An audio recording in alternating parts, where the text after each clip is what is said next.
Hey guys, and welcome to Quality Shot. And as you can see, I'm joined by Gill Gross. It's becoming quite a regular thing after Grand Slam events. Just a little under a week since the conclusion of the Australian Open, Rafael Nadal and Ash Barty coming out on top.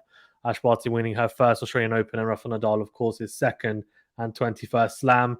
A very dramatic fortnight. Gill, how you doing? Good, great to be on again. We were just talking about how we're caught up on sleep, so the audience should be getting the best of us here. Exactly, well rested, and of course, for those on YouTube, Gill's on YouTube, as you know, on Monday Match Analysis. Also, he is, and so are we now as well on podcast platforms. So Google Podcasts, Apple Podcasts, Spotify, Anchor, all those good stuff as well. So do check that out as well for the audio version if that interests you. Right, let's get into this then. So first of all, first question, really hard one. Gill, who's the GOAT? No, I'm just joking. I'm just joking. I'm just joking. I'm not going to ask you that. But look, in all seriousness, it was a fantastic tournament. I guess we can start off with, get it out of the way because I know it's been talked about a lot, which is, of course, Nadal's victory over Daniil Medvedev in 5 sets. And, there's all this talk and everyone said it, of course. And I'm sure listeners would have heard, first win from 2 sets to love down since 2007 to go on and win a 5-setter. The first time in the Open era, someone in the Australian Open final came from 2 sets to love down to go on to win. Of course, he'd been in 4 finals previously and not gone on to win them. But he, of course, won his first Australian Open at the first attempt. And then this was, a miraculous run because about 8 months ago, in that period, he was thinking about retiring, had a lot of injuries, and there's parallels being drawn between him and Roger Federer. I think that's probably Roger Federer, come back in 2017, just to be more specific. So I think that kind of sums up pretty well in terms of like what's been going on. Of course, second career Grand Slam, and now taking the lead in the Grand Slam race, which I think a lot of people were surprised at because I think a lot of people thought that would be Djokovic first anyway. I just wanted to ask you, how do you find the tournament? I guess first of all, from not even just the men's side, but overall, how do you find it? I know you're covering a lot of it as well. How did you find it? Was it an exciting tournament? Was it what you expected? Was it better than you expected, or a little bit of a letdown? Like, how did you find it overall? Yeah, a lot of really great matches. I don't know that the first week was the best first week we've seen at a major. There were a lot of upsets on the women's side, but a lot of them were one-sided upsets, which was a little bit strange. Men's side was somewhat similar, where I thought that there weren't that many surprising results. You had Manarino over Hurkacz, one of the big surprises. That wasn't a good match. Zverev losing in, I think, surprising fashion to Shapovalov. That wasn't a good match. But then I think the second week, I thought we got a lot of really, really awesome matches. The Barty run I thought was enjoyable despite her dominance and not really engaging in a lot of battles over the course of her run. Sabalenka's story was interesting to watch.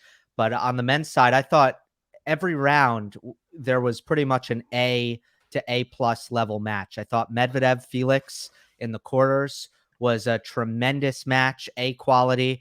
I thought Tsitsipas Medvedev in the semis was A quality, and then the final was A quality between Nadal and Medvedev. So I thought the tournament was great. Yeah, no, agreed. Yeah, there definitely were, I think, more hard fought battles maybe in the earlier stages of the men's. Of course, we had a lot of 5-setters. So Murray, for example, first round match against Basilashvili is one off the top of my head. And then I also had Alcaraz, who, we're both very high on, against Berrettini, very near miss there. But that was, of course, again, another really tight match. And it was a 10-point tiebreaker as well in the decider. So Fritz Tsitsipas was a good one. Yeah, that was a really good match. I remember doing commentating of that. Fritz played at really high level. I'm sure we'll touch upon him a bit later as well, because I think he's definitely turned a corner, I feel, in the the last few months or so. Just quickly then on Nadal, and I guess we'll talk about him, get him out of the way. I mean, I don't want to go on about him too much because it seems like I'm a massive fanboy because everyone knows I'm a Rafa fan as well.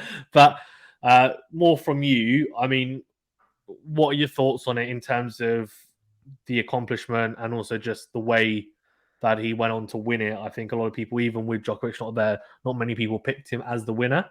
I think they would have said, yeah, like I think we discussed it before, that you had your Medvedev and then maybe Zverev alongside him or slightly below him. Then you've got your Tsitsipas and Nadal and Berrettini is kind of below that. So he was at the fourth or fifth favorite, maybe.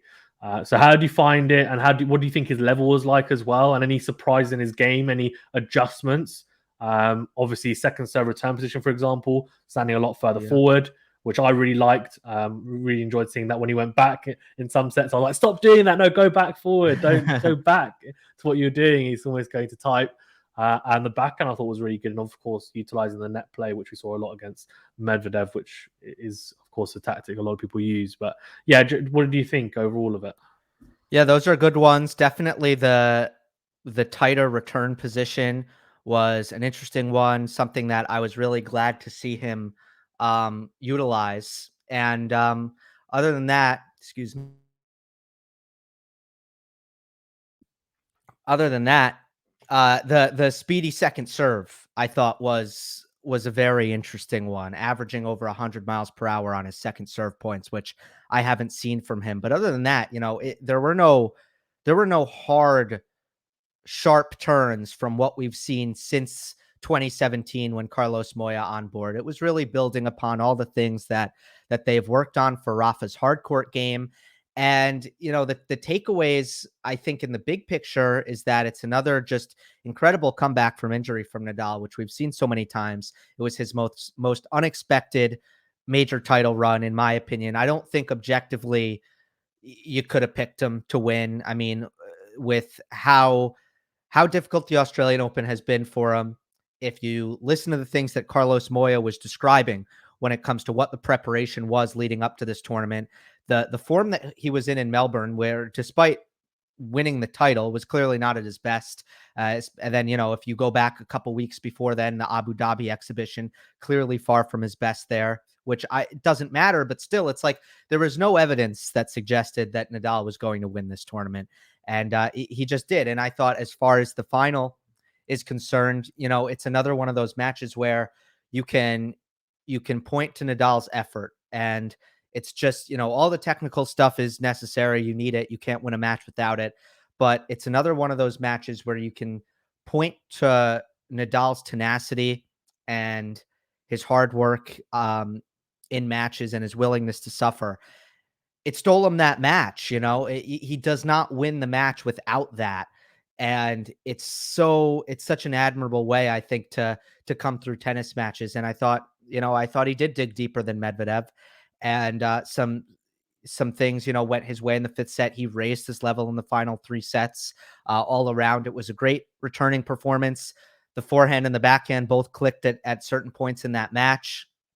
Physically, he had the endurance, which was a question mark coming in, and I don't think there was any way to know if the endurance would be there. And in the short term, actually, it kind of wasn't, but in the long term, it was, in terms of lasting for the full 5 hours and having the energy to do that. So just one of the, not one of the best performances of Nadal's career, but one of the signature performances of Nadal's career and one of his most important victories.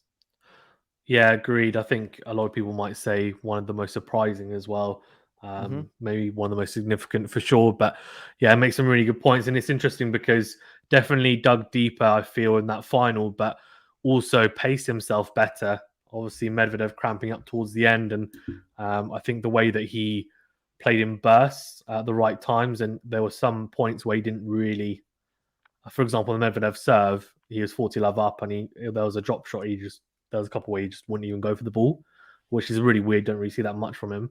But I think that's more, I don't know whether it's one because he's worried about the knees and the foot, or whether it's actually part of that and partly because actually he's thinking I'm coming back from injury, or it's just I'm getting a bit older. I need to be a bit smart about how I play. I can't play every single point at 100%, like full throttle, especially when I know I'm 40 love up and I can then conserve my energy for later on. And if I need to then dig deep into the five setter, I can, rather than burning himself out, which I feel like is something that he would have done in the past, which is interesting. And I guess it was weird because the final, hit the first. I felt like the first set his level was quite poor. I thought like one of the worst sets I've seen from him in the tournament. But then the second set onwards he played okay. But the first two sets obviously he lost, and the third set he ended up winning. Whereas the two previous matches he actually ended up winning those first two sets, playing a good level. And the third set his level dropped, so it was like a complete flip. And I don't know whether it was because the first set he was just tinkering with return positions, trying to make sure that he was adjusting to Medvedev's game, and then it came on in the second set. But I just think really Medvedev was serving I think he was serving 82% of first serves in, which is pretty phenomenal. And Nadal's first serve, he couldn't buy one, to be fair, in the first couple of sets, to be fair. Yeah, I think I would slightly disagree with the assessment of Nadal's level in the first two sets, because I thought in the first set he got dominated more than any other set, right? And he could have, I mean, Medvedev was in every Nadal service game. It could have been a bagel set, right? Yeah. So in that sense, yeah, he got dominated. But the second set, Nadal should have won. You know, I mean, it was a breakup, wasn't he? Yeah, I mean, Medvedev didn't serve well in the second set. All the opportunities were there, and Nadal on his forehand side off the ground got nervous in a couple of big spots and missed his chances. So I thought the second set was the worst set by Nadal. In the first set, I don't think he could have or should have won that. I thought that was the set where Medvedev really locked in and all facets of the game plan was working, and it seemed like Nadal couldn't really do much about to match the level that Medvedev brought. The second set Nadal should have won.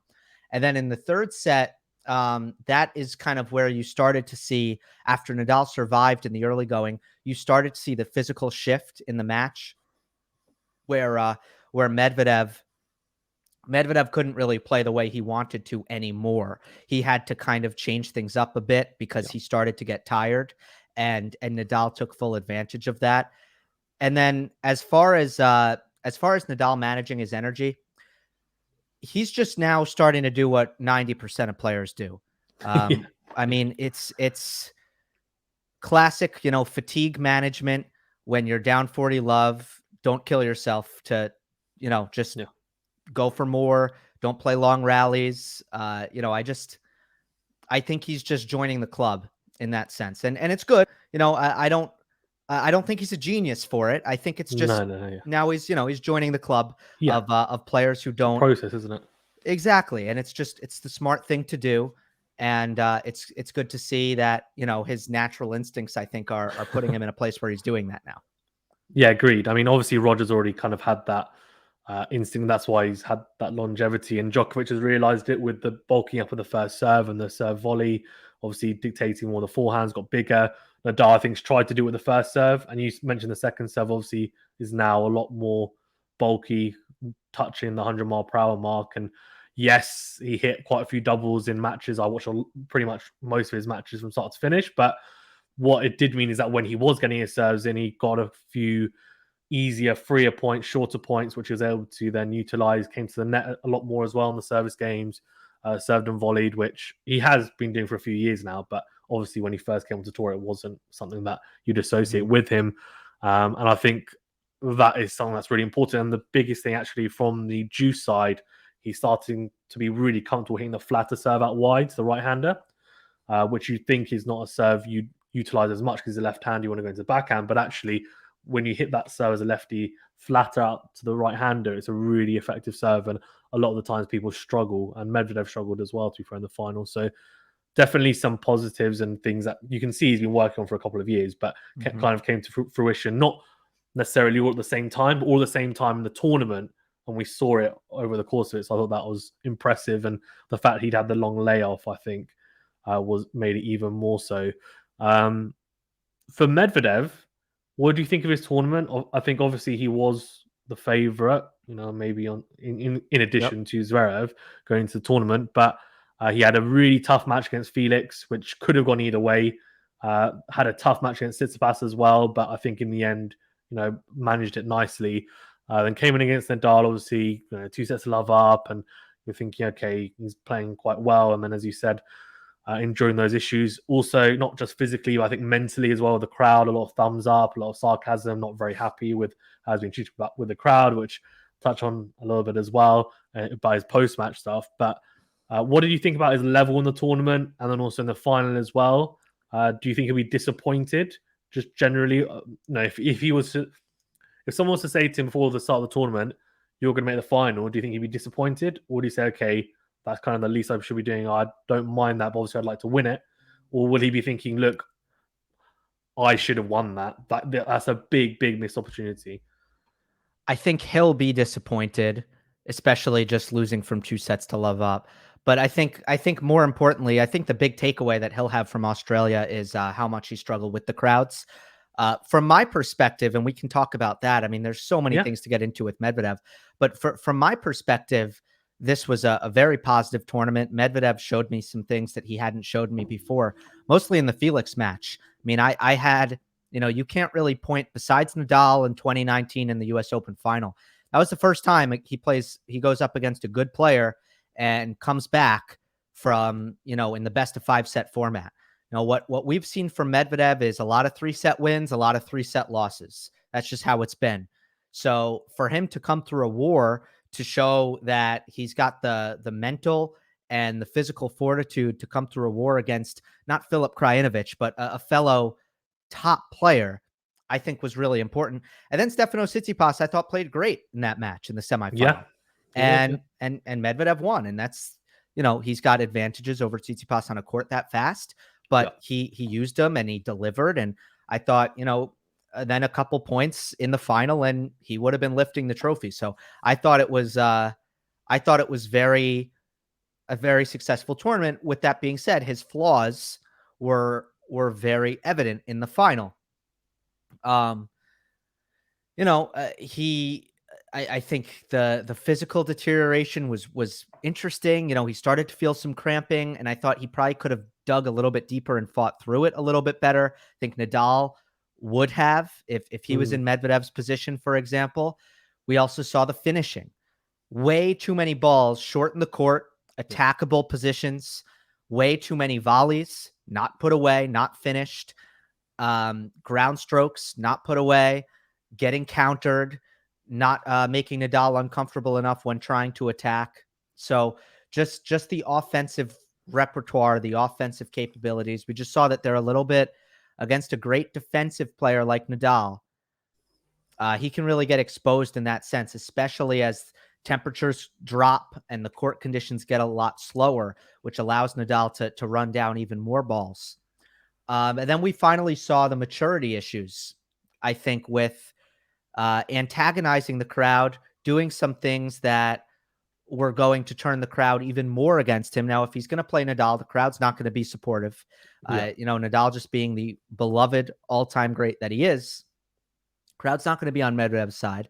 But I think he makes it even worse on himself. And the crowd was against him throughout the event because he reacts to them. He reacts to their negativity in a sarcastic way. He is abusive to officials on a somewhat regular basis, which is a great way to turn the crowd against you. And I will also acknowledge that there could be, unfortunately, some xenophobia at play, but it's impossible to know how much of it exists. I mean, it's just, you can't know it. Now, someone shouted, "Go back to Russia" during the match. I think just hearing that, even though it's one person, and it Does could affect be, you. yeah, I think that's hard to hear. And Yeah, I of know course it is. someone who has read a lot of YouTube comments. I know that I can read 200 nice comments and one super mean comment. And if the mean comment has the right ingredients, and that can be the one that stands out and gets Yeah, to you. And I understand that human dynamic. So I thought that while there are some things to blame Daniil, while I think he does need to handle it better in the future, there are some just some sympathy and some understanding is required when it comes to his battles with the crowd throughout the fortnight. yeah, agreed. Agreed. Yeah, on the mental side, I think it was obviously some interesting moments, and uh, I think calling the umpire a small cat, and obviously they were laughing about it after in the post match. That was a Tsitsipas match, obviously, and he did. I did see him say sorry to the chair Yeah. umpire at the end of that match. I think the issue is, and I was doing actually the commentary for that match, and I did say, look, he's apologized, and the thing is on court. he can be, as you said, a little bit abusive and not really acting the right way. But then he does always tend to apologize after. He does. But then someone in the comments kind of rightfully said, and I thought, okay, that's probably a good point, is the issue is, though, that it happens so regularly, he shouldn't need to keep apologizing after most matches. Yeah. And that's obviously then becoming an issue. And that then, of course, gets on the nerves of the crowd, because the crowd are thinking, you're just doing it and then saying sorry after because you won. But what would you have said sorry if you'd lost, for example?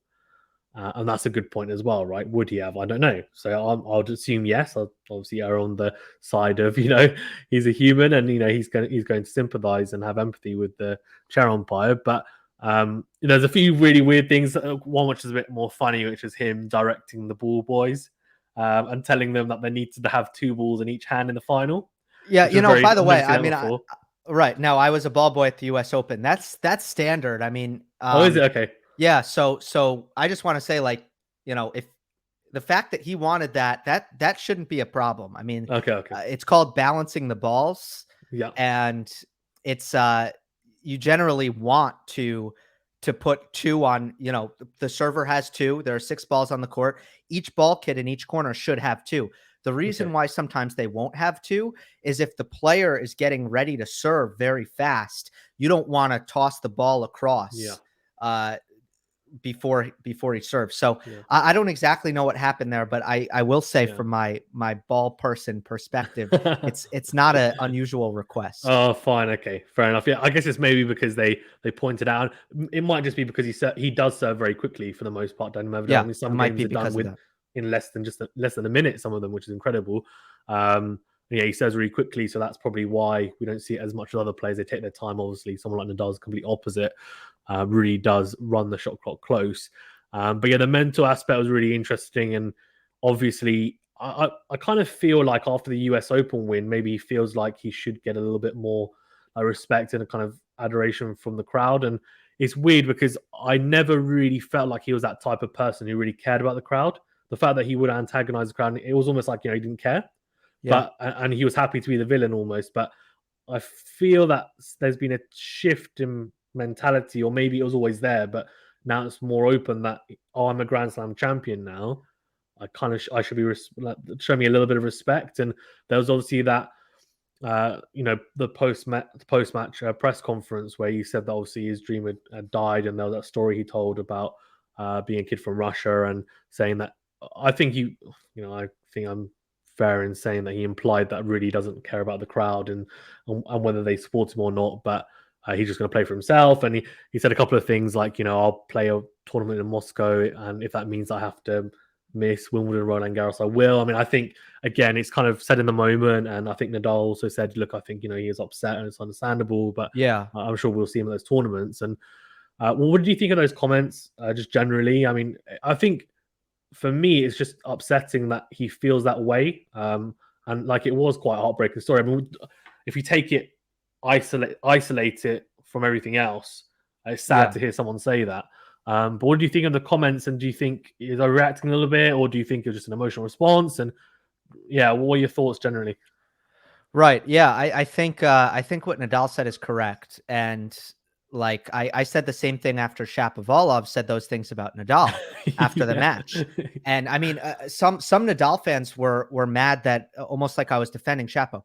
I wasn't defending what Shapo said. I was saying like it's just when players lose a match and then they have to go talk like about 10 minutes afterwards, we should take what they're saying with like 50%, pinch of salt, isn't it? Yeah, a grain of salt, exactly. Yeah, or pinch of salt. I like that. It's just like these guys just aren't always going to be rational, and I put much more stock into what they say in other settings, So again, like, it's not defending Shapo. Like, I disagree with his assessment of Nadal, and I don't. And then for Medvedev, I think the same thing. Like, I think he was very hurt emotionally, but I agree with you that it was interesting to see that the crowd could get to him so much because he was conveying a persona which suggested that he would not care. Yeah. Yeah. So Yeah, I agree. Well, what do you think of the crowds at the Australian Open? Obviously, you weren't there, but like you've been at the yeah, US Open crowds, and people were saying so. I've only been to Wimbledon, so I don't know what the crowds are like. I haven't been there myself, but a lot of people were saying that Australian Open, US Open crowds are very loud and can be. There's been like not accusations, but there's just been comments made that a lot of people aren't necessarily tennis fans; they're more just kind of there for more of a kind of like party culture, drinking the evening games and being quite loud and kind of getting into it more as an event rather than necessarily there as a hardcore tennis fan. And then obviously the Kyrgios Kokonakis dynamic as well probably fed into that a little bit, and then there was the whole Ronaldo celebration, the Sue, which all the players hated. I don't think there's a single player that actually liked it. Kyrgios even said he hated it, but then he did the celebration, I think, just to kind of appease the crowd at the end of one of the matches. What did you think? I mean, it was just a really bizarre environment, I thought. yeah, it was probably the least, probably the worst behaved crowds I've ever seen. And I know the US Open usually takes the heat for having poorly behaved crowds who don't follow etiquette. This was a lot worse in my opinion. Like, I've never seen the US Open crowd have so much trouble staying quiet between first and second serves. That I have not seen. And that's annoying. Like, it's just between first and second serves, just everybody shut up. That shouldn't be so hard. I have a high tolerance for the buzz that you hear at the US Open. It never gets in Arthur Ashe, it never gets very quiet. And I think that's fine. And I don't think the players are that bothered by it. It's just, there's always a bit of a noise level there. Unlike Wimbledon where it's silent, that's fine. And then I think the problem is just when you have like a lot of people just calling out at certain times. And that's very annoying. And it's hard to get past that. I much prefer a crowd that is maybe loud and unruly, but at least do it collectively. General That way, muttering. yeah. That way you're not hearing just these like individual comments. So, I mean, I think what needs to happen next year, people who yell stuff, like such as the individual who yelled "Go back to Russia" when the whole crowd was quiet and everyone would have heard that. It was very easy to hear. Those people those people should be kicked out.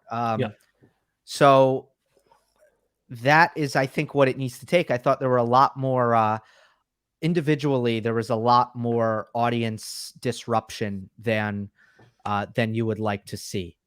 Yeah, no, agreed. And any ideas or any clues as to why that might have happened?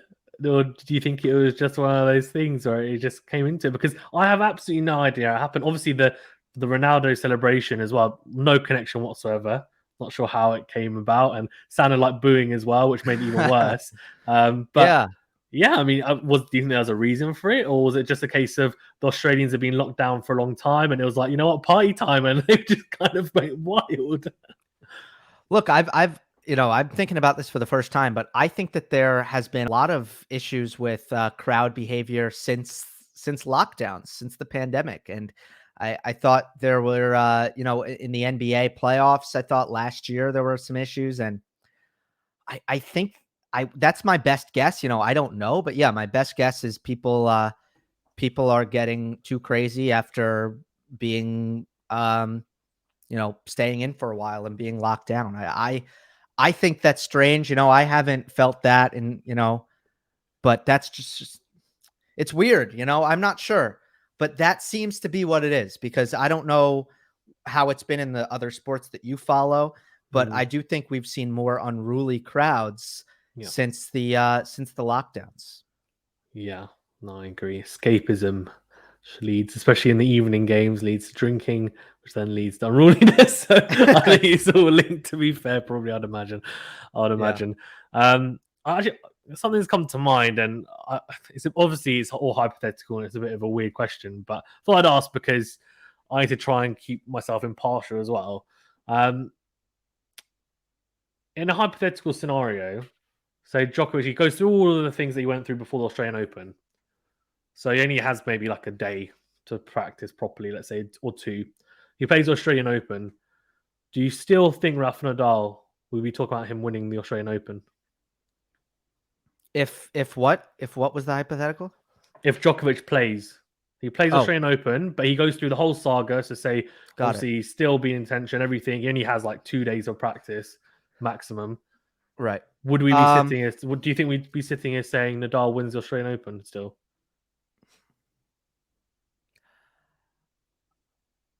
Probably not if they played.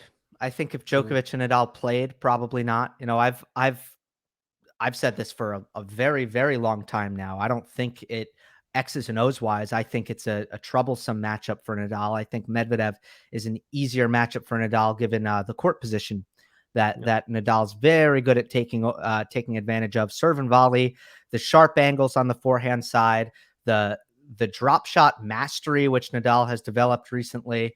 And obviously Medvedev's weaker transition and attacking game. So I think if they played no, and ultimately, you know, I think Novak was going to be okay if he got through the early rounds, especially. I just don't know emotionally how Djokovic would have fared. But if he was okay emotionally, then I think it would have been, you know, business as usual physically.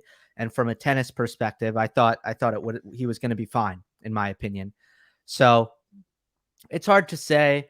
You know, I think if Novak lost to someone else, then, you know, we could have seen that play out. But I think if they played in a final, I mean, I still would favor Djokovic, and anything can happen. But Yeah, no, I agree. Yeah, I think they would have been protected to me in the semis. I think so. I think, but right, same kind of scenario. I think. yeah, I agree. Even being being a Rafa fan, I agree. I think obviously it is his worst surface out of the 4 surfaces we have on the Grand Slams for yeah. Nadal. So that's what I think makes it even more miraculous. To be fair, the way he managed to win. But yeah, just an interesting thing that I thought I'd ask. In terms of the other men, so we talked about Zverev, obviously disappointing. I think tournament for him and in his run of just not being able to just really make it count at slams continues. Still doesn't have any wins against top 10 opponents at the slams, and it just seems like he's someone who manages to do the business in every other tournament apart from a Grand Slam. I mean, was it just a case of a bad day? The presser after, he was just, we just talked earlier about, players not liking to be impressors after, and he was just like hands, facing his hands and like, I just played terrible, worst match of my year, and he wasn't particularly happy. He did say, to be fair, that he wasn't playing particularly well earlier in the week. I didn't think he was playing that badly, but I think every time after in the post match, he was saying, I didn't play that well, but I got through it. What did you think of his tournament? Yeah, just totally, bizarrely poor from him. Just, it would have been hard to see that coming. You can't really convince me that it's not just totally mental.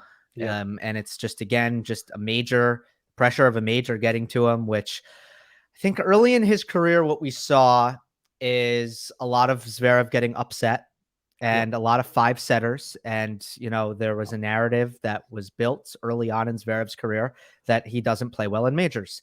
And then we've seen him in recent times get through those early round matches very easily, make a ton of runs, including getting to the US Open final and being 1 set away, consistently being in quarterfinals and semifinals, and just not picking up the big win. But now, again, like I think we're still seeing, and now it's become, a pattern that is, if you look at the big picture, very consistent, that like he does not handle the pressure of majors well. And the second serve struggles and the forehand struggles. The forehand in this match was a relapse against Shapovalov, a total relapse. Weird. And it's the forehand that held him back in 2018 and 2019, where he's not flattening it out. He's not going down the line. It's soft, it's loopy, it's cross court. And Shapovalov could just skip around it and tee off with his off forehand. So, man, it's at the point with Zverev where I can't really have faith in him at a major until he shows me otherwise. Till he wins one. Yeah, no, I agree. The forehand's really weird, right? I mean, the forehand is something that the back end of last year, it was so good. I was like, I've never seen him hit it that well. And it just looked, every part of his game was like, this is great. Obviously, second serve at times, there's always some worries about it. Although I think there was a great stat which showed that, he kind of cut double faults out, I think like by 4 times less than he had the year before or whatever it was last year. But the forehand, it's almost like against Shapovalov, and when it's not firing, he's just so cramped. It just looks so cramped, and it's just like kind of half hits it. It's just loopy cross court. I'm like, why? Like, you're this guy who's got great timing, and you just don't want to kind of commit, and it's such a bizarre thing to see. But he didn't mention about the pressure. You said about pressure in majors. He probably wasn't helped by the fact that there was the whole talk about, well, if he wins the Grand Slam, he could go to number one, as well potentially, and it'd be his first slam, etc. And I was like, okay, well, probably didn't help. Here's what makes no sense about that. If Zverev doesn't like that pressure, then why is he putting so much on himself? Why is he saying, well, in the last year, me, Novak, and Daniil, we're the best in the world right now. That's true. And that's what he has said over and over and over again. I mean, there's a joke on YouTube, I'll put myself in there, which he always says whenever the ATP asks him a question, and nobody puts themselves in there. Like, everybody talks about everybody else. And Zverev just includes himself in these questions. So it's like, if you want to take pressure off yourself, then look at how Nadal talks to the media. Yeah. I don't know. We're going to try, I'm going to try my best. We'll see what happens. Manarino is a very tough opponent. We're going to have to see. It's like, love it. Good. If you want to take pressure off of yourself, talk like that. Yeah, exactly. Yeah, no, I agree. Sasha, who's the best Grand Slam champion ever? Well, Roger, Novak, Rafa, and got to put myself in there as well. He's on the 4-0-1-1. Exactly. Right. He's a very likable personality in the post match. So, right on court when he's won. I think it's just in the pressure after when he's lost, etc. as well. And I think sometimes he thinks he's being funny, but what he doesn't realize is that everything that you say is loaded, like the media latch onto it. So, the fact that you kind of mentioned that as well, I agree. Like, Rafa's the humble, I don't know, we'll see how it goes. Records don't really matter to me. The whole talk about the 21, records don't really matter to me that much. Of course, I'm just doing what I love. And then obviously he wins it. And now he can say, okay, well, yeah, I've won and that's great and everything. So 100% take a leaf out of that book for sure. But since on Tsitsipas's front, he should be pretty happy. I mean, obviously the level he's playing at the start wasn't particularly good. But then against Fritz, there was a switch, I think, halfway through that match where he started playing really well. Fritz, to be fair, had a really good tournament as well. We'll touch upon him as well. But Tsitsipas, the elbow didn't seem too bad. And the backhand in that match looked really fluent. Some positive signs for him going into the clay swing as well. Obviously, he loves the clay swing. I mean, yes, he didn't manage to get over that hump against Medvedev on hard courts, but he definitely looked like he closed the gap a little bit in this one. Yeah, I mean, the return problems persist, but he did look very good starting in the last 2 sets against Fritz. He should feel amazing about clay. I do think one thing is the power on the backhand side looked to be a little bit easier. Yeah. With his new strings. So that could be a positive moving forward. It looked like he didn't have to really force it at all on the backhand side, that he was hitting pretty big quite easily, and he still looked, athletic as ever. The serve, the forehand, the transition game, all that was great. So yeah, very positive tournament for Tsitsipas. Could have easily lost. He could have easily lost earlier on if the draw wasn't good. So I thought it was also fortunate for him in that respect, and he was able to get through some of those matches, which gave him a chance to play himself into form and get to that semifinal stage. All these experiences are good for Steph, and yeah, I mean, he'll be a contender now, I think, at Indian Wells, Miami, and at all the clay events. Yeah, I agree. Let's hope that he can just sort out that return. If he can just improve on that, it will help his game so much because he's got so many weapons, as you mentioned. The forehand, off as the shot after the serve is just so good. Yeah. But if you can just add some little bits, well, I think you can say about anyone, to be fair, then he'll be really good. We may as well talk about Taylor Fritz. I mean, he seems to be like someone who is just squeezing every last bit of potential. But also he seems to be improving, and maybe I don't know whether I've underestimated him a little bit, but the backhand looks really good. He's been serving really big. Forehand looks quite good as well. The net didn't look bad. I mean, he missed a couple of like dolly volleys against Tsitsipas, which actually I thought turned the match in crucial points. But they were pressure points. But ordinarily, he's been quite good there as well. I just think he looks the real deal. Didn't look out of his depth at all against Tsitsipas. Could have easily won that match. Had some of the pressure points got swung his way. What do you think? I mean, really positive signs from him. Yeah, well, I'm glad a Brit is saying it, because I can't say it without being accused of American bias. But yeah, I'm seeing the same thing as you. He is hitting the ball from the baseline as well as anyone right now. Anyone. And he's never going to move as well as the elite players, but as far as again, just clean ball striking goes and big serving to back it up, he is right there with anyone in the world. I do believe he's at a top 15 to borderline top 10 level, and he has been for a while now. And if you look at his record against top 20 players, it's like 8-2, or perhaps 8-3 now. After the loss to Tsitsipas, which again, he was a match that, in my opinion, the tennis was there for him to win that match, and he just in the head could not play with the freedom under pressure. And after losing to Djokovic last year with the oblique thing, and that being a match that Fritz should have won, and the mind was not good in that match, and now again the mind was not very good in the Tsitsipas match. Everything else was great, everything else, but he got broken 3 times at the end of sets because his game just changed when the scoreboard pressure mounted. So I have basically my only concerns about Fritz right now is just maintaining that confidence to go for his shots in the big moments under pressure. And if he can do that, he's going to pull off some really big wins, and I think he can get to the top 10. No, I agree. I think things are definitely looking up for the American. And well, if we're going to talk about Americans, I think we have to talk about Maxim Cressy. The serve volley charging to the net. Obviously, Medvedev was called him boring for the set that he won off in one. That obviously a bit tongue in cheek. He didn't mean it, but I think he was just frustrated. I mean, he's something that's needed, I think, in the game. It's very, very different. Comes to the net every opportunity he has even.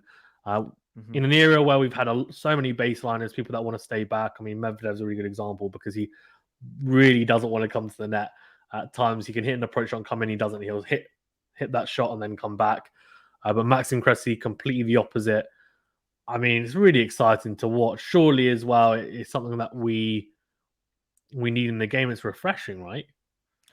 Yeah. I think it is, and especially when you have those nice contrasts, and it's almost like I felt more excitement around the Medvedev Cressy match, not just internally, but on social media, and based on my engagement and my Twitter feed, there was more excitement for the Medvedev Cressy match than there would be for a typical match of that sort of one-sidedness. Whereas Medvedev was a pretty heavy favorite in that match. I mean, Cressy is now someone who's going to be probably around the, I don't know what he is live. Did he reach the top 50? Oh, I'm not sure. Gonna have a look. I think he's close. It's either he's just inside the top 50 or maybe just outside. But for a match that on paper, 59. Yeah, 59. On a match that on paper should be kind of one way for Medvedev, there was tons of excitement, I thought, about just the styles. And that's one of the great things about the sport. And I think Cressy can be really good for tennis. Yeah, agreed. Another person that took, I thought, a big turn, we'll probably potentially two people in terms of. We'll talk about Carlos Alcaraz in a second, but Felix, I thought, had a really good tournament, and of course, we mentioned that he could have beaten Medvedev in that match as one of the most exciting matches of the tournament. Um, the forehand looks so potent. He utilized that slice over really well against Medvedev, which I think everyone tries to anyway. But the serve looked really good. Not many double faults. Backhand looks solid as well.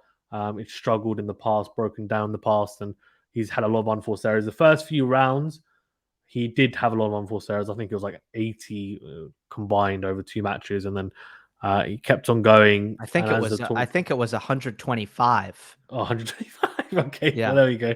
125, which is just crazy. And there was Yeah, one to match about where 80 winners. yeah, and he lost. Who was it against? The five setter where he or it was a tie. It was a match where it was all tiebreakers, and he actually lost more points than he won, but he managed to win the match. Which, to be fair, Medvedev had the same thing against Nadal in the final, but it doesn't happen that Yeah. often when you Yep. win a match, right? But he kind of as he progressed, and then we got to Medvedev match, it was like he's in really good touch, and then he played really well in that. And considering last year he played him in the US Open, which wasn't too long ago, lost in straight sets. Again, like a big improvement. And could this be a big year for him? I can't say enough about how good he's looked. Like there's the nerve management factor, which is consistently, getting better. And at the ATP Cup, he showed me a ton of that, playing awesome for Canada in that final, and beating Zverev when all the pressure was on him to win that match, and Zverev didn't need to win that match. I thought that was a very, very impressive victory.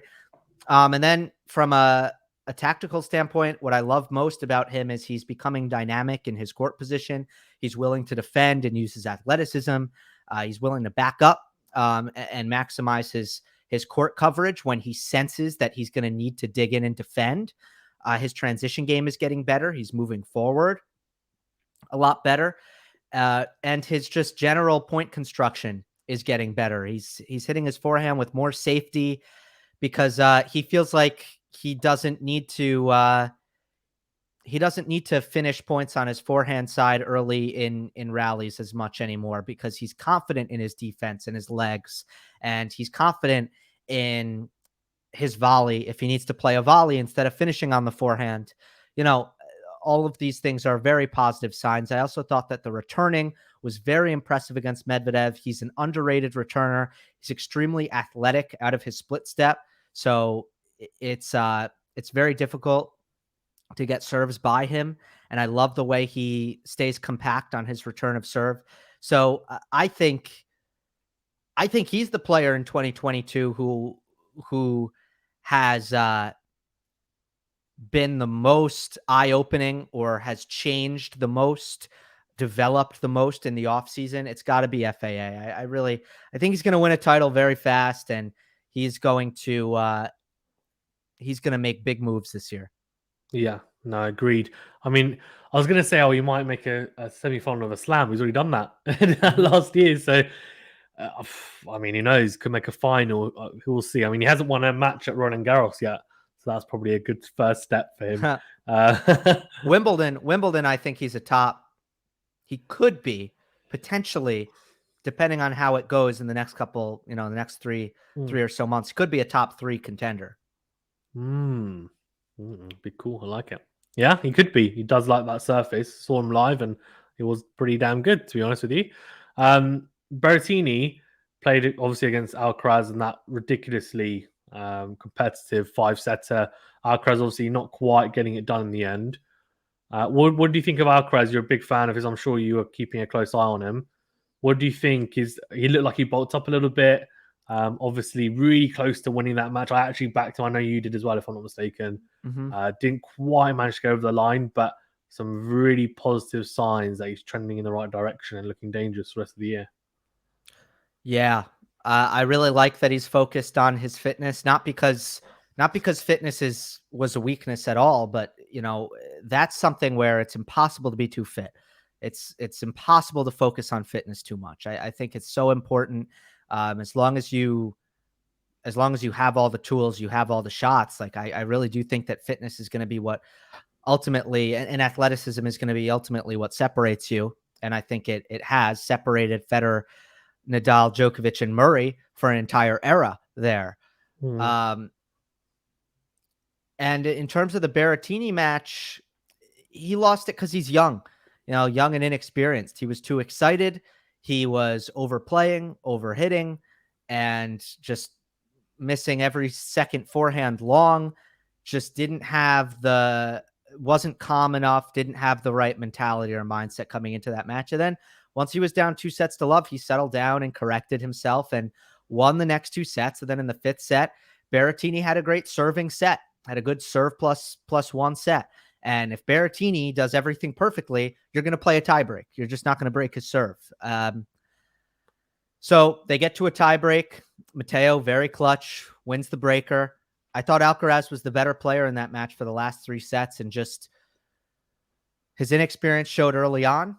You move on. It didn't change my opinion about Carlos at all. And it also reinforced how I feel about Matteo, which is that he's an unbelievably clutch player, so good under pressure, and wins a lot of matches rather, with his mental game. Yeah, I was actually going to mention Berrettini because I feel like I never mention him in the reviews. I feel it's so bad. I mean, he's made a final of a slam, he made a semi-final here again, and he does make deep runs. And I think it's pretty understated. Maybe, well, I definitely underestimate him a little bit at times. And look, the serve we know is elite. That's kind of a given. But the forehand, and also I think the slice, he's definitely got better. I can use it in a more offensive manner at times, which is good. Even to be fair, the dry backhand, still, yes, it's not probably where it needs to be for him anyway. I'm sure he's still improving on it, but it has improved since last year. You can tell the more winners hit off that side, especially passing shots as well when people come into the net.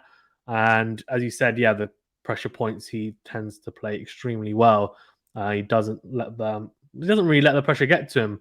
The only match that I was so surprised about was the Nadal match, where I don't think I've ever seen him have to save so many break points or kind of look so ordinary at times on serve, which is something that you can never really associate with his serve because it's so good. And especially as it's indoors as well, Nadal's somehow managing to have some phenomenal return games. But in saying that, Nadal is one of the best returners ever. So there's no kind of shame in that happening. And he was really hot at the time. But yeah, I mean, he will also be someone who I'm sure will be looking forward to the grass court season coming up. And to be fair, even on the clay, I mean, he didn't play too badly last year. He lost to Djokovic in the quarters, and He's it's good on the interesting clay. because you wouldn't expect his game to translate amazingly well, but he does play well on the clay. Well, the forehand is a great clay weapon. On the clay, he doesn't need to play a lot of backhands. The ball, Yeah, when the true. ball checks up like that and sits up, it's really great for his forehand. So I think on grass, it becomes about the serve more. And then Yeah. on clay, it becomes more about the forehand, but both are tremendous weapons. So he's very, do you have a word for this? Because the opposite is surface dependent, and there are surface dependent players. Do you have an opposite phrase for that? I was grappling with that in my head. I guess you can say like homogeneous, I guess. But yeah. Well, yeah, he's not dependable, isn't he? I guess then on surfaces. But yeah, I think Surface independent, he's just got doesn't sound good. Yeah, he's got an all-round game. I think maybe or a game that translates well onto all surfaces. I think he's got weapon. Yeah. He's basically, I don't know the right word is, all-court player, something like that. Yeah, but I don't think all-court player is right. I mean, yeah, I know what you mean though. Right, Dan Evans is an all-court player, can't win on clay. So I don't think that term works. Except Djokovic, he can beat Djokovic on clay apparently. Yeah, apparently. Yeah. For Berrettini, I've been saying this for years now, and he keeps proving me correct. I just don't think he threatens Nadal, Djokovic, Zverev, Medvedev very much. And I think he's great against everyone else. And he's very difficult to beat, extremely consistent. But the reason why there's not that much excitement, I don't think, about Berrettini making the next steps and winning majors, because he's at the age where, I think he's like 26. He's he could still get better. And theoretically, with the trajectory that he's had in his career, we should be talking about, is Berrettini going to win slams? Like, is Berrettini going to become a top 3 player in the world? But we're not. And I think that's correct that we're not, because what happens against these elite players is very simple. He's just as good as them on first serve, doesn't return or defend well enough to win first serve return points, but he also wins all of his first serve points on his own serve. Second serve points is where you play rallies, and he cannot win rallies against these guys. They're too good from the baseline, from the back. They attack his backhand, they attack his movement, and Berrettini ends up winning every single time he plays an elite player. He ends up winning like 40% of his second serve points and loses 60% of his second serve return points, and that's the difference in the match. Every single time it's the same match. And that's where I start to think, like, can he do anything? Because if it's the same match every time, it seems like he just can't really do anything about it. And I mean, I think that there are some things that he needs to fix and adjust. I think he needs to be way more aggressive on his return, on his second serve return. But until he starts doing that, I just think we're going to keep seeing this over and over and over again. Deep runs by Matteo, highly consistent player.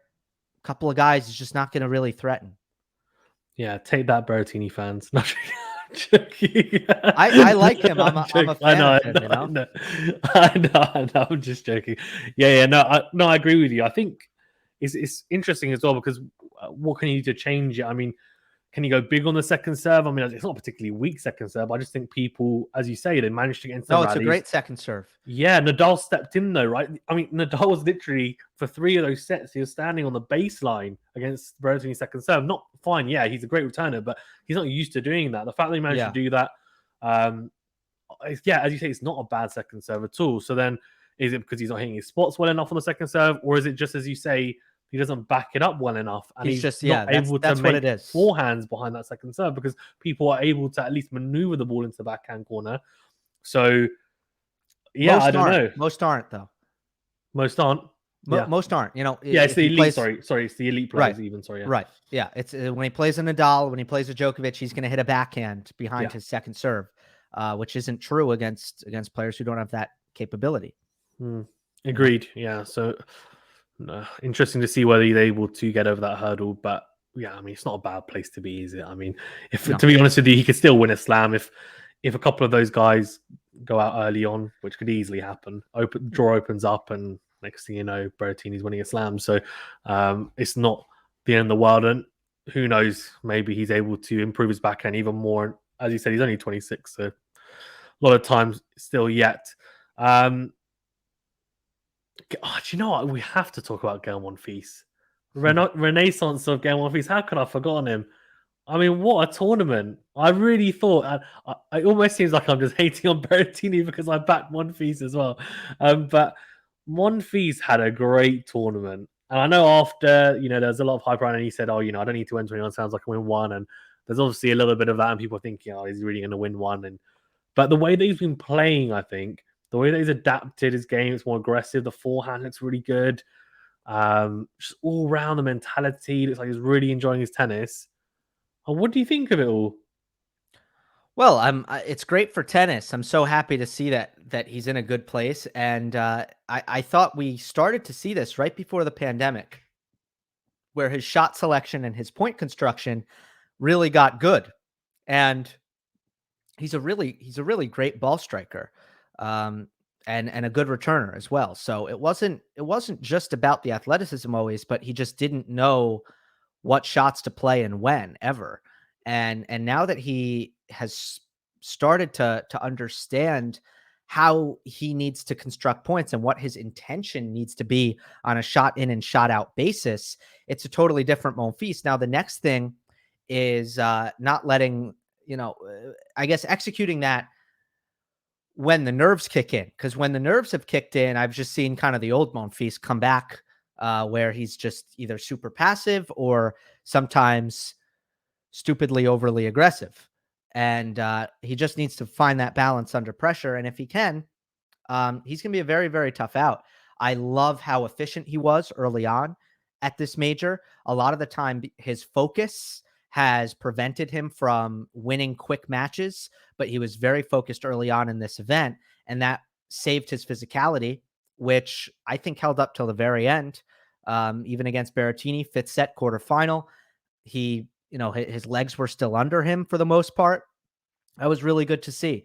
So happy for Gael. I don't know exactly what I'm projecting him to accomplish long term. I'm just not ready to really say, but it's super admirable that he still has the aspirations that he does. And we have seen time and time again, players can break new ground in their mid-30s. It can happen. And I think it can happen for Monfils. Yes, Monfils to win Roland Garros in France. Can you imagine? Yeah, I mean, incredible. It's so exciting to watch him play as well, to be honest with you. I'm just so happy that he's back on court. And obviously, there's some people coming back, like Dominic Thiem, hopefully should be back soon. Hopefully fit enough for Roland Garros. And I'm really looking forward to that tournament. In terms of, just to finish off then, a couple of your moments. What was your, in terms of upset of the tournament, what was the biggest upset for you? I think the most surprised I was as I mentioned earlier. I think it had to be the way Hurkacz lost to Mannarino, and then I would say Karat. I wasn't expecting Mannarino to beat Karatsev in the next round either. So I would say Mannarino's run to me was the most surprising. Yeah, the most surprising thing that occurred in the tournament. Really helped Nadal as well. No catch. Yes, thanks for that. Well, it was not, well, to be fair, so did Hanfman. No Kokonaka's great. No, no Karatsev, great. No catch, great. Okay, thank you for that. Yeah, yeah. It was a terrible. I mean, we do so much draw casting and we get a lot of content out of it. And this was the worst tournament ever for draw casting with Nadal, because I mean, I try to be fair and I try not to say like, in the quarterfinals, this is who he's going to play. But I try to say, well, he can play Hurkacz or Karatsev and or Zverev or Shapovalov and kind of expect that I'm going to land somewhere. I'm going to land somewhere in the right area. And the Nadal draw, it just did not work out like that at all. It really didn't. I mean, to be fair, on the women's draw, it was Osaka and Barty to meet in the fourth round. That didn't happen. But unfortunately, that was the one that everyone was really looking forward to, wasn't it? But yeah, no, I agree. That was a couple of upsets and very interesting way those guys went. In terms of the what was your funniest moment of the tournament? Funniest moment. Well, I missed whatever happened with the bug and Tsitsipas. I saw that has like 20 million views on the Australian Open YouTube page. It has more views than the highlights of any match. Oh, really? Just to give it, some bug incident. Funniest moment. Do you have one in mind? My funniest one is actually in the final where Nadal's dripping all over the floor. And at first, I didn't even think it was his sweat. I thought like someone dropped water there because he got the ball boy to come and wipe it off. But Nadal's literally puddles on the floor. And then when they switch ends, Medvedev's looking at it like, what the hell is this? Like, he's playing on it. And he's just like, and I was like, why is he sweating that much? Because Medvedev just looked like cool, not sweating at all. But Nadal's literally dripping everywhere. It was bizarre. That was hilarious. To be fair, the ball boy incident I found hilarious. I didn't know it was a normal thing until you told me. So now it's not as funny anymore. But and then also his outburst, the umpire over the Tsitsipas thing, telling the umpire to look at him when he was talking to him, just reminded me of like a mum telling a little child off, making sure that he's got his attention. But yeah, there's a few. I mean, it was just. I thought what was crazy was one thing that was nuts was the Cornet interview with I'm actually blanking on the interviewer's name, but Cornet had just beaten Halep, I believe, and she was crying, and then there was a moment with the interviewer. Again, I'm just not remembering her name, where Cornet started praising the interviewer who has just recently retired, and then she started crying. So there was a lot of tears in the interview. Then they hug and they're both crying. Yeah. Oh, I love it. Well, fair enough. She's probably just like, she's like, I know I can't play anymore. And she's like, it's okay. It's all right. Oh, I love it though. It's great though. It just shows how emotional tennis can be at times, which some people at home, I guess if you're not big tennis fans, you don't play yourself, you won't know. But I have definitely haven't cried like that. I might have cried after losing a match. I'm just joking. But I'm sure lots of people have done that too. In terms of, I guess, to finish off then, I actually wanted to ask you about the Americans. I mean, how do you think they did overall? We touched a little bit on Maxim Cressy, Taylor Fritz. I mean, what do you think in terms of Korda and TFO? Who else? Obviously, John Isner went out early, but he's coming towards the end of his career now. I'd say Riley Opelka as well. What do you think of these guys? Opelka, I missed the Shapovalov match, so I'm not sure what that one looked like. But Korda was a bit disappointing to me. Now he found a way against Mute, which was good, although he didn't play well in that match. But at the end of the day, he continues to kind of get injured here, and it's becoming a pattern that I'm seeing enough where I'm starting to be concerned about it. I just think physically he's just not holding up in these best of 5 tournaments and when he's making deep runs. Brooksby wasn't there, which he's definitely one of the players who's most intriguing. And then Tiafoe unfortunately has an injury right now. I think it's his shoulder or his elbow. So that was unfortunate to see. But I think on the other hand, Fritz is ready to, I think, lead the charge as with the American men, and I think he's top 20 now. I think he'll be top 15 soon, and I think he has a chance to make the top 10. And Cressy now in the mix, just when it looked like there were plenty of Americans in that top 60 range, now we have another. So it's there's so many by numbers. It's nice to see. I think it's good for the game. And the question remains: is there going to be someone who is going to start to go deep in majors consistently? I think Korda, Brooksby, Fritz, they have a chance, but none of them stick out as a sure bet. Yeah, Korda knocking out Norrie in the first round, obviously heartbreaking for British fans. Oh yeah, that could be an upset. I forgot about that. Yeah. Right. In fairness, I guess maybe I should give Korda more credit. I just thought Norrie was a total mess confidence wise. I thought he was just scarred. He was 0-3 coming into that match on the season, and just seemed like he was not confident in himself. So Yeah, no, agreed. And obviously Murray and Evans as well going out early on, which was interesting. But unfortunately, I don't think they're going to have much more success at Roland Garros, so they'll have to wait until Wimbledon, I think, unfortunately.